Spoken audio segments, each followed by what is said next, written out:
Urgent Day Bears fan, look at what just happened. Nobody saw this coming, huh? But first, make sure to subscribe to the channel because we bring you daily videos with the latest your team news, and don't forget to turn on notifications so you don't miss anything. Bears turn heads with heavy presence at trade-up targets pro day. The Chicago Bears turned some heads with the heavy presence they brought to Michigan's pro day last week in anticipation of the 2025 NFL Draft next month. On March 21st, the Bears had both new head coach Ben Johnson and defensive coordinator Dennis Allen in Ann Arbor to watch the Wolverines' workouts. The school even featured the Bears coaches in a video they shared on social media.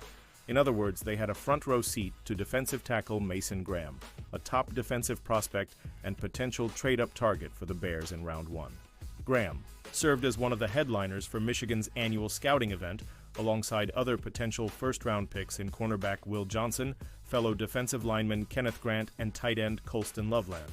While the other prospects have their merits, though, Graham's reputation as a disruptive three technique might suit the Bears' needs best for next season. Graham, a 2024 All-American, has dominated for the Wolverines' defensive interior over the past 3 seasons, demonstrating great strength and leverage against one-on-one matchups. According to Pro Football Focus, he is also the 3rd highest-graded player to come out of Michigan since the site's inception. A game-wrecking force like him would be dangerous in the Bears' new defense, which Allen said will take an aggressive, attacking style to rushing the passer. The big question about Graham is not his talent, but rather whether the Bears will even have a shot at drafting him at number 10 overall in the first round. Mason Graham is one of the best to ever come out of Michigan. Pick. Twitter. Common G. Dwiween AGDP. PFF College. March 19th, 2025. The majority of NFL mock drafts project Graham will come off the board in the first 10 picks, but the Jacksonville Jaguars have become the favorites to take him at number 5 overall, with a clear need to shore up the middle of their line. The Bears may accept Graham's high demand and focus on targeting the best available player with the 10th pick. However, that all depends on their impression of him when they finally reach the first night of the draft on April 24th. Should the Bears decide Graham is too good to pass up, they have the assets to trade up for him with 2 early second-rounders, Nozendra 39 and 41 in their hands. The Bears still have the better part of the next month to figure out where Graham fits into their priorities, but don't be surprised if they follow up their pro day interest with an invitation for an official top 30 visit to Halas Hall. Pausing this. News just to say that if you want YouTube to keep recommending the latest The Monsters of the Midway news to you, it's very important that you leave a like on this video. Thanks. Now let's get back to the news. Bears sign CB Nick McCloud. Nick McCloud has lined up his next NFL opportunity. The veteran corner has signed with the Bears, his agency announced on Monday. McCloud made a pair of appearances with the Bengals during his rookie season, but most of his 48 career games have come with the Giants. The former UDFA was in New York from 2022 to the midway point of this past campaign, one in which he was waived. McCloud made 5 starts in 2024, but it was clear the Giants were interested in moving on after a request to take a pay cut to the veteran minimum was turned down. No teams put in a claim, but it did not take McCloud long to find a new home. He signed with the 49ers to close out the season, one in which the team fell short of expectations and missed the playoffs. During his 8 San Francisco contests, the 26-year-old played sparingly on defense and made more of an impact on special teams. That could prove to be the case in Chicago. The Bears have Jaylon Johnson attached to a lucrative long-term deal, while Kyler Gordon has proven to be an effective slot corner.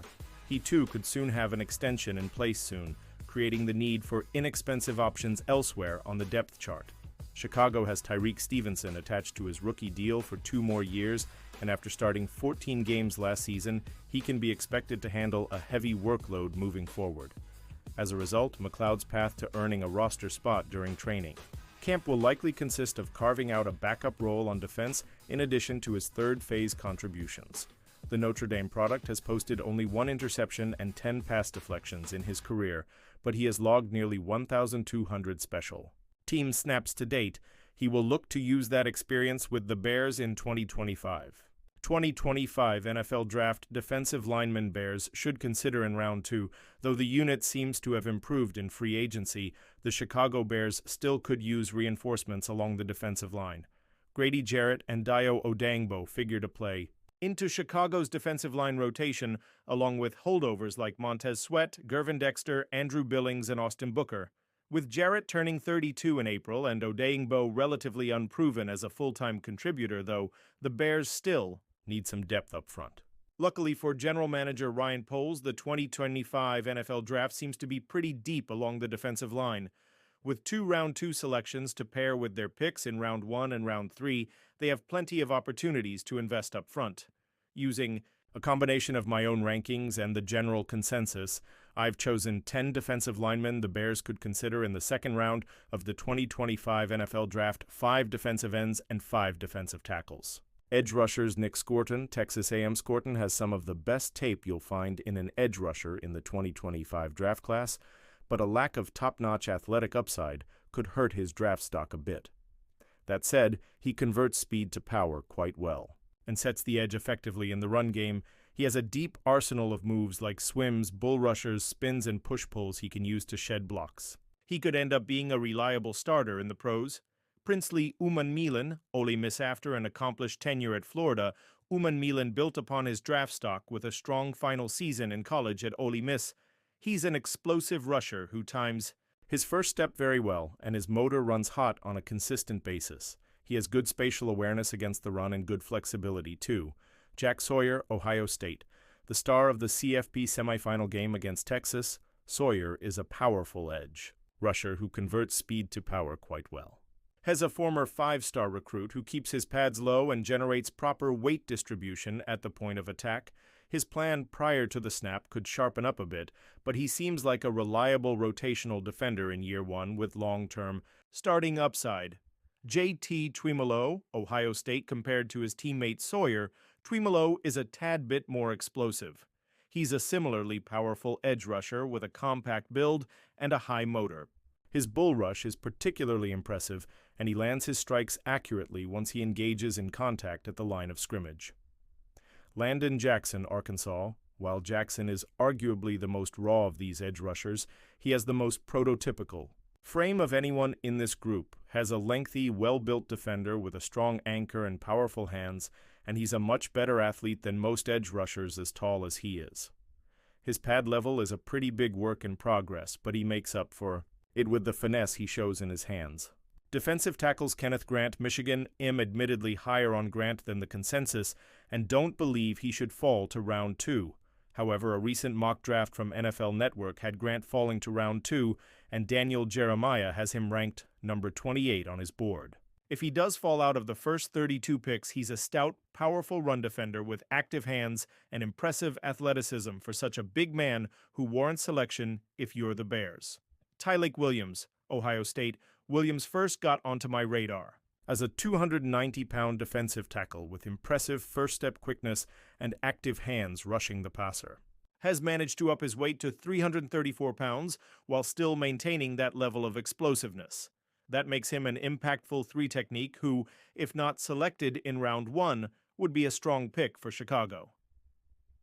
Alfred Collins, Texas, a lengthy defensive tackle with a large wingspan and a 6'6", 332-pound frame. Collins is a great athletic for his size who can line up all along the defensive line.